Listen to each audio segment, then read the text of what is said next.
Hey there, everybody. I am excited to let you know about the upcoming episode with Alessia Vettese of Pari, founder and um, entrant in the non-alc space. And we're going to get into the story and how they got in and one of the exciting brands that we're seeing in non-alc. So I hope you enjoy it. Take care. Welcome to this episode of Alcohol Free Radio. I am happy and excited to introduce and meet Alessia Vettese of Pari, a non-alc ready-to-drink beverage company and founder. So welcome, Alessia. Thank you. So happy to be here. Thank you. So thanks for your time. I'm looking forward to diving in. I know we've had a chance to chat here and there and definitely seen your brand and your story in the marketplace. But before we kind of get into the nitty gritty, can you tell us a bit about you and your background and how you got into the space originally? Yeah, absolutely. So in terms of my background, I would say post-college, very traditional business background. I moved to New York and worked in management consulting for a couple of years and then applied to and attended business school. And I would say going into business school, I didn't have a super clear sense of what I wanted to do post, but I knew that I was really interested in the idea of working for a startup, being behind the scenes, building a brand, and really gravitated toward consumer startups, especially like something about the idea of seeing myself in the consumer, really understanding, what they were selling was really interesting to me. And I was fortunate to have some really cool experiences post-graduation, mostly in the fashion apparel space. Okay. I would say like mostly comms and strategy roles, but being in a startup environment and in like the post-COVID world, when I did hold those roles, I would say wore a lot of hats and always had like an ambiguous job description. So it was very cool in those environments to see how cross-functionally things came together, behind the scenes and get that type of exposure. And so I worked, in those environments for a few years. And in parallel, I also started angel investing in a few early stage companies. Okay. So during COVID, I was trying so many of the better for you CPG brands. I was ordering them like in bulk at home, and many made their way into my weekly routine. Right. I also wanted to put, my personal funds behind some companies that I had a lot of conviction in. And so that I would say was also an entry point That's to great. CPG. And, interestingly saw a lot of parallels between, funny enough, like apparel fashion and CPG and the way they market benefits and, brand themselves. So quite interesting, but I would say that was another building block in my, back pocket as I was, learning and building my background for where I am now. And and then that was my last experience before building Pari, which is my current business. So. Okay, that's great. And some parallels that came from consulting as well. And for me, there was eventually a point with various startups that I've worked in where you kind of want to, for lack of a better phrase, put your money where your mouth is in terms of the accountability and the responsibility, not telling other people what you think they should be doing. Not that the work isn't fulfilling, and you learn a lot fast with consulting. Were there, outside of kind of the relationship or the parallels between fashion and CPG, are there any kind of more from a founder perspective, are there things you learned to do, or maybe even sometimes more importantly, not to do from your consulting experience that you were pretty early on kind of able to apply to your startup or to Pari?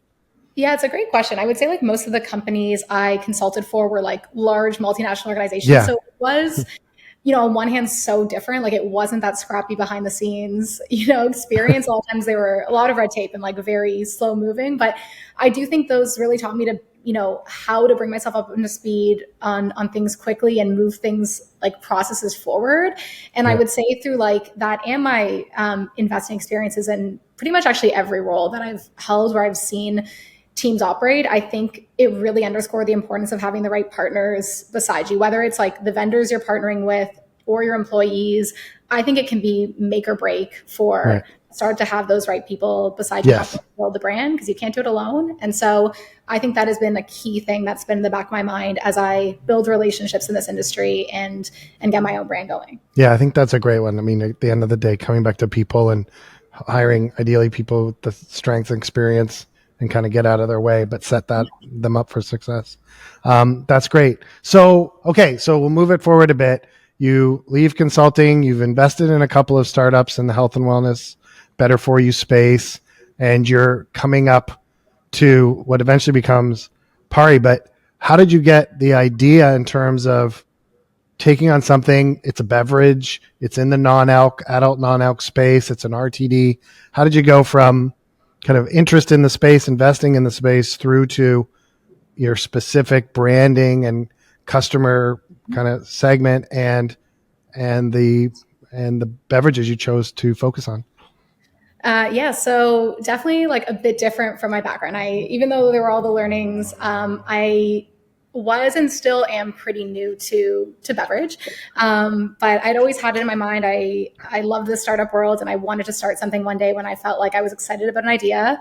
2022, I was training for my first marathon. It was a huge bucket list item for me, and Which one? Chicago was my first Yeah, one. that's a great one, especially to have as your first. Great course. Yeah, it's Great become course. something I'm trying to do annually now. But for that first one, I was very unfamiliar with the process and the training. It takes a lot out of you. And I ended up cutting out drinking alcohol during that period of time. And I'd always drank socially, but just wanted to feel like as present and perform as the best on my runs as possible as I was doing those long training runs. And it was a game changer for all the reasons that people talk about, the way that when you're not drinking, you just feel and perform better. And so at that time, at least, the market wasn't what it is today. I always say it was kind of like one of three options I was faced with when I wasn't drinking. It was like the very sweet, artificially sweet beverages on premise, or at grocers, it was the, very simple, like sparkling waters or sparkling beverages. Sure. And then the first, few RTDs on the market, there were very limited options. And I didn't find that any were quite the taste profile that I was looking for. Generally for like a naturally slightly sweet option with that complexity still. And so, at the time, I just wanted to be part of that growing category and create something distinctive that I genuinely loved. And I got connected and worked closely with a formulator for about a year. Okay. I knew the end attributes I wanted of the product at the time, but didn't quite know exactly the flavor profile. So I knew that, we wanted it to be a natural sweetener, a simple ingredient list that was not chemical sounding or complex. And also something that had that familiarity and that it was reminiscent of a cocktail that people might already enjoy in the alcoholic form. So getting to that place took a lot of iterations, but it brought us to the first SKU we have now, which is the Modern Mule, which we just launched this summer. So that is our first one now, and I'm super excited about the taste profile, and I drink it all the time. Good. And so can you tell us a bit more about Pari? So the Modern Mule, but the brand that you kind of, where you landed, everything from, yes, of course, the name and the positioning, but kind of maybe what's behind that. And then with the Modern Mule, maybe give us, for a lot of the beverage geeks who may be listening, kind of dig in a little bit in terms of the flavor profile and where you landed. Yeah. So, first I'll say on like the branding piece of it, we worked with an amazing female-owned design company in New York. She was a fantastic partner through the journey and really listened to what I was looking for in the way the brand would show up in the world, and even helping us with the initial design of it. So I would say from the start, that first piece was deciding on the name. Pari means equal or same in Italian. I'm Italian by background, and I wanted a nod to my heritage there, but in a very like simple and short way. And so the idea is, in non-alc, by nature of like the name of the category, it's without something, but we wanted to create a line of beverages that had the same taste, ritual, and experience as the true alcoholic. I love that. Yeah.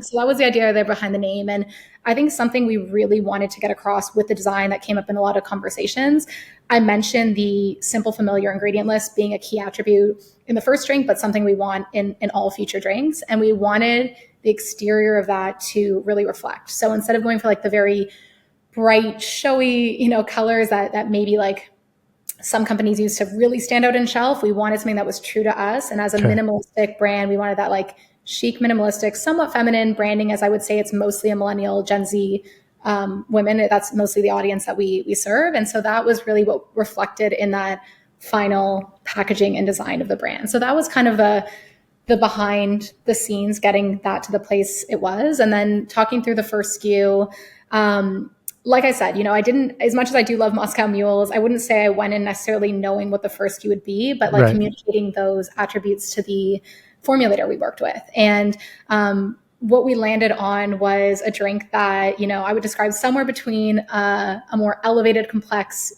ginger ale and a zero proof Moscow mule. Okay. It's sweet, zesty, with citrus in it. It has that kick on the back end. Right. It's an all natural ingredient drink that contains some adaptogens in our natural flavoring. So ginger and Asian ginseng extract in there. And like all the SKUs that, we hope to release in the future, it has those similar elements of a natural sweetener. So agave is our sweetener of choice right now. A simple list of only 3 ingredients in the first one, and better for you in a number of different ways. So we're very thoughtful about, where we source and the ingredients we use, under 60 calories, no preservatives. And, while we don't have, functional properties, quote unquote, we do go for ingredients with proven health benefits there. So that was kind of where everything came into play with the first SKU and the brand. Okay.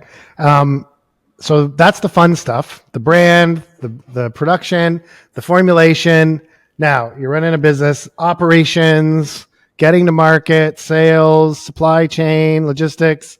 What's happening? Where are you at? What are some of the things that you're really excited about and are going well? And then what are some of the things that, surprise or not, have been some of the challenges that you're tackling?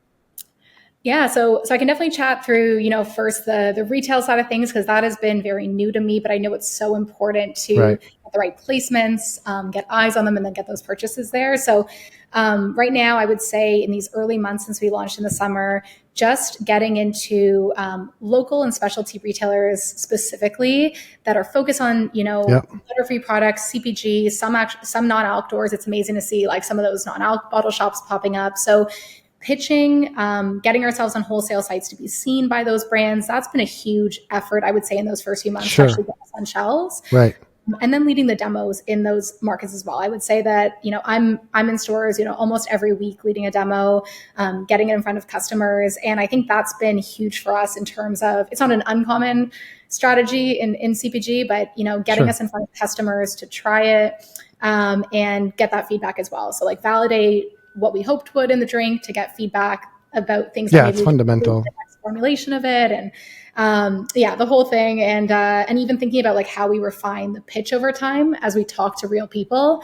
I think that's been really helpful. So that's been a big part of the focus, like getting on the shelves, getting it in front of people.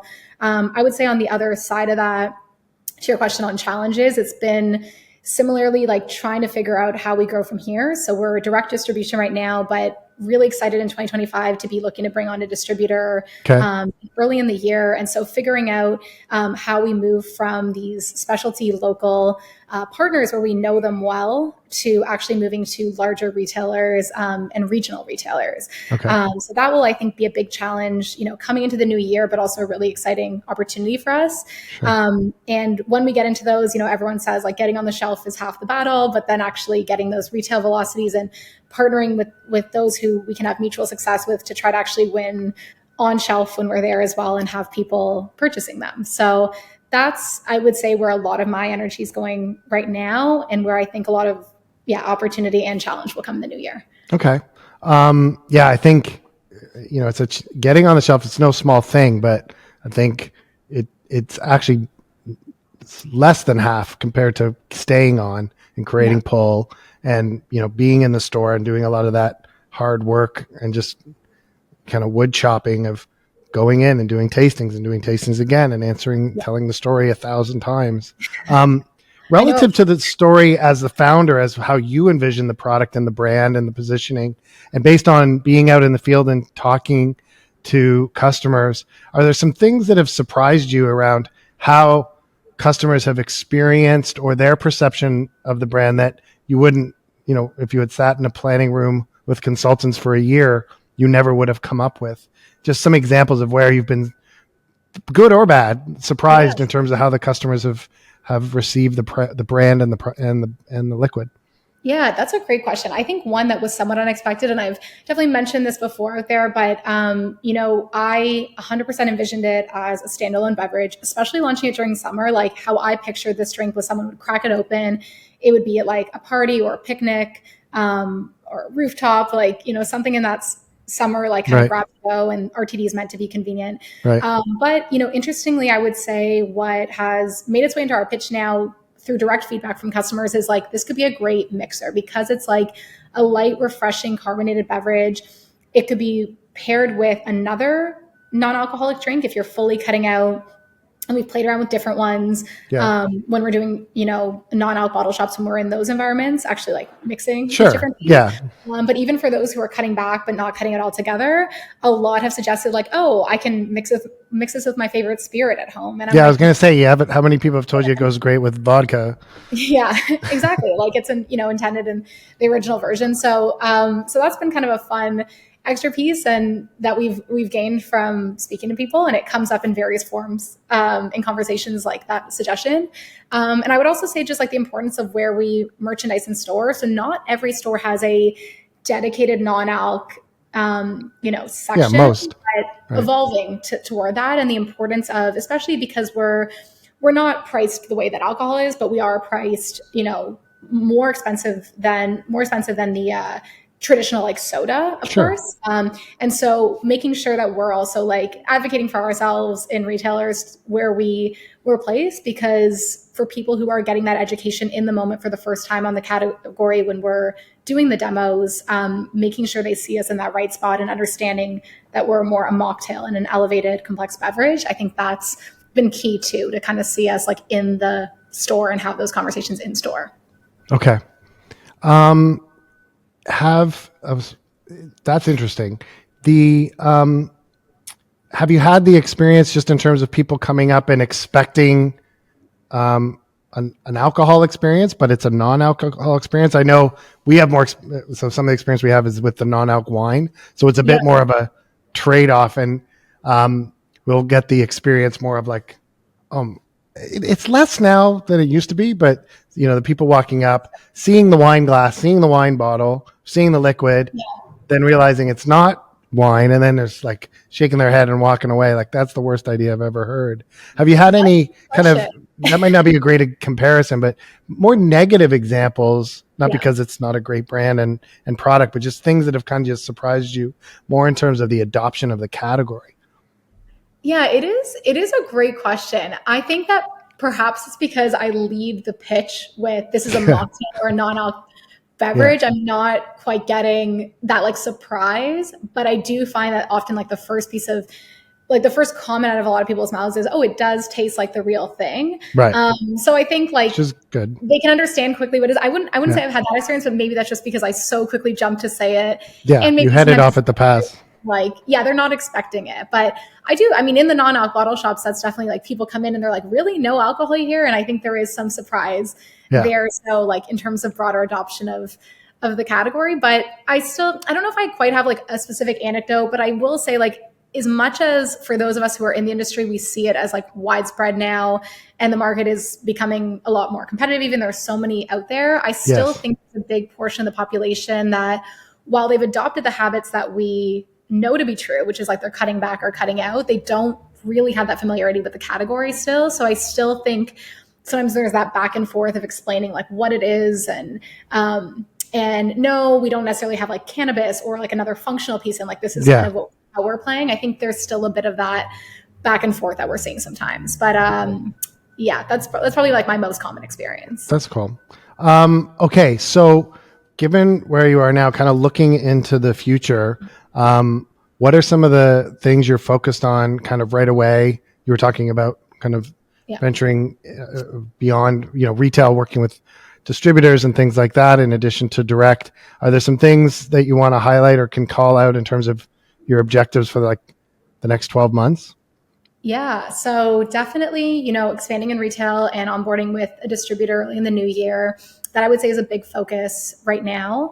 I would also say like getting on premise, there's certainly the demand there, but we haven't really built a lot of those relationships yet. But getting into like bars, restaurants, those menus, I'm always, every time I'm going out to eat or drink somewhere, like I'm checking out the menu, like I what do they know, have it's crazy. do they need a partner, you know? And they all do. Like, it's amazing. I was out last night in, I don't know, in Flatiron or something. And again, I'm looking at, these are hopping, great places, beautiful, packed, popular. And you pull out the menu and there's sometimes, like, it's still a lot of places that are nice places have nothing. Yeah. I 100% agree. I see it all the time. And I'm also in New York, and I go to these restaurants that are very hot, but like they don't always have that piece to it. I'm like, this could improve, I think, the experience so much here. So I haven't really quite cracked the code yet, nor put like the attention into that yet, but I would love to develop some of those relationships in the new year and really focus on like, how can we be the partner of choice at those types of establishments. And I would say the final thing, super excited about, and haven't shared a ton of details publicly about it yet, but our next SKU will have a lot of similar attributes to the first one, agave-sweetened, and a lot of the same properties we talked about, but super excited to be launching something that is spicy predominantly. Taste profile for the next one, and that will also be launching early next year. So exciting. Focused on that right now, and I'll let you know, give you a heads up before we absolutely. But super excited. Have done a lot of taste testing within my small community, and this one, as much as my taste testers who have been there the whole journey tasted the mule and loved it, like people are really excited about this one among that small select group that I've gotten in front of right now, and I love the taste. We've refined it a lot, so really excited to get that next one out there. That's amazing. Just kind of thinking ahead, is there anything else you want to mention or call out? Now's your chance. And then I also don't want to forget before we wrap up, just how do people who are interested in learning more can get in contact with you or get in contact with Pari, and kind of your handles? So I would say the only other thing is if you want to shop Pari and shop our Modern Mule and future purchases, you can go to our site, which I'll name off in a second when I give my contact information. But you can either purchase a case on our site, or if you don't want to quite commit to a case yet and just want to try the product, we have a store locator, so you can put in your zip code and see, where we are near you to purchase Pari. And then in terms of specific contact information, I'm Alessia at drinkpari.com. So ALESSIA at drinkpari.com. Awesome. And our handle and our website are the same. So it's at drinkpari and drinkpari.com. Perfect. Alessia, it's been great to talk to you. I'm really excited about you in the space. Best of luck. It sounds like you're off to a great start, and we'll look forward to staying in touch and seeing how things play out for the coming year and beyond.